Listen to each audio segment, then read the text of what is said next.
यह कहानी है सोनपुर गांव की, जहां सेठ हीरालाल अपने परिवार के साथ खुशहाल जिंदगी जी रहा था। सेठ हीरालाल बहुत ही दयालु और ईमानदार था। वह आए दिन गरीबों की मदद करता रहता था। किशन नाम का एक व्यक्ति सेठ के घर में काम करता था, जो सेठ के गोदाम और घर दोनों को संभालता था। किशन, गांव के सभी गरीबों को कल बुला लो, उन्हें कंबल बांटने हैं। जी सेठ जी, बुला लूंगा।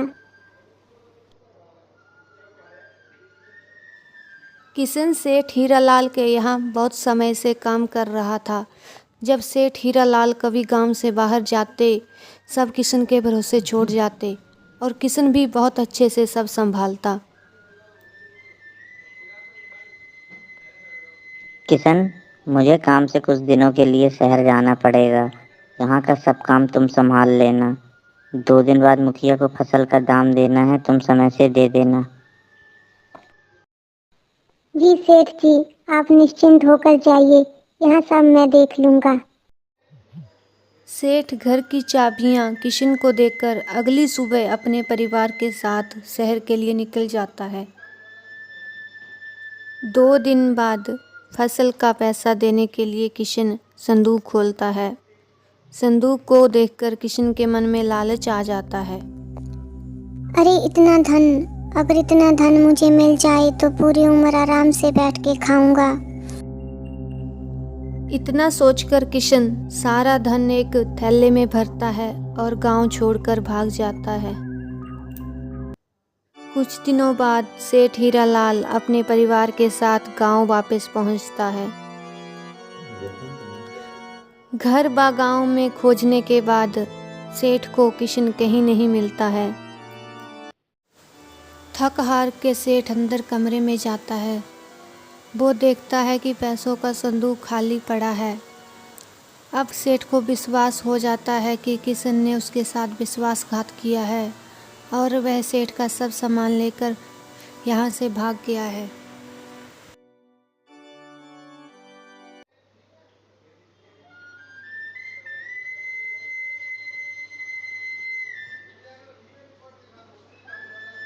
क्या हुआ, आप परेशान क्यों हैं? किशन ने हमारे साथ धोखा किया है। वह सब चोरी करके यहाँ से भाग गया है। अब हमारे पास इस घर के सिवा कुछ नहीं बचा। यह सुनकर किशन की पत्नी भी उदास हो जाती है। फिर वह अपने अपने सोने चले जाते हैं। कुछ दिनों बाद सेठ और उसकी पत्नी बैठकर बातें कर रहे होते हैं। तभी बाहर से आवाज़ आती है। कोई है? घर पे कोई है? कुछ खाने को मिलेगा? जब उन दोनों को आवाज़ सुनाई देती है तो दोनों भागकर बाहर जाते हैं और देखते हैं। अरे बेटा, सुबह से भूखा हूँ, कुछ खाने को मिलेगा? क्षमा कीजिए महाराज, हमने तो खाना खा लिया। अब तो हमारे पास ना ही अनाज बचा ना खाना। रुकिए महाराज, मैंने अभी नहीं खाया है, मेरे हिस्से का बचा है, मैं लाती हूँ भोजन। सेठ की पत्नी साधु को भोजन खिलाती है। साधु यह देखकर बहुत प्रसन्न हो जाते हैं। वह एक तावीज़ निकालते हैं और उसको देते हैं और बोलते हैं, इसको अपने पास रखना, मुश्किल समय में तुम्हारे काम आएगा।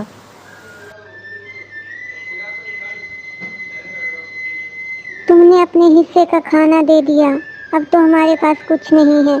काश थोड़ा सा खाना और होता तो तुम भी खा लेती।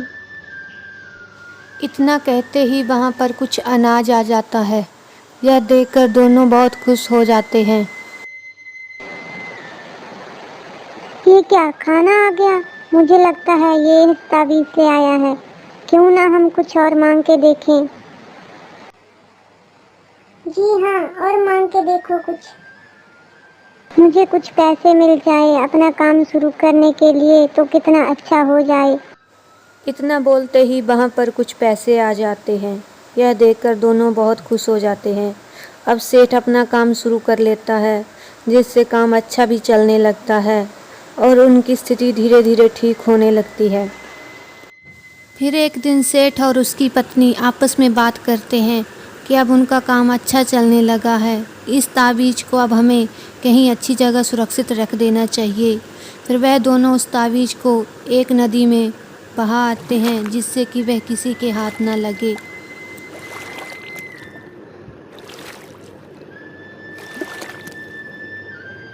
जब सेठ और उसकी पत्नी घर वापस आ रहे होते हैं, अरे सुना तुमने, जो किशन सेठ के पैसे लेकर भागा था उसको शहर में पुलिस ने पकड़ लिया है। इससे हमें यह समझ आता है कि किसी के साथ भी विश्वासघात नहीं करना चाहिए और उनकी अच्छाई का फ़ायदा नहीं उठाना चाहिए।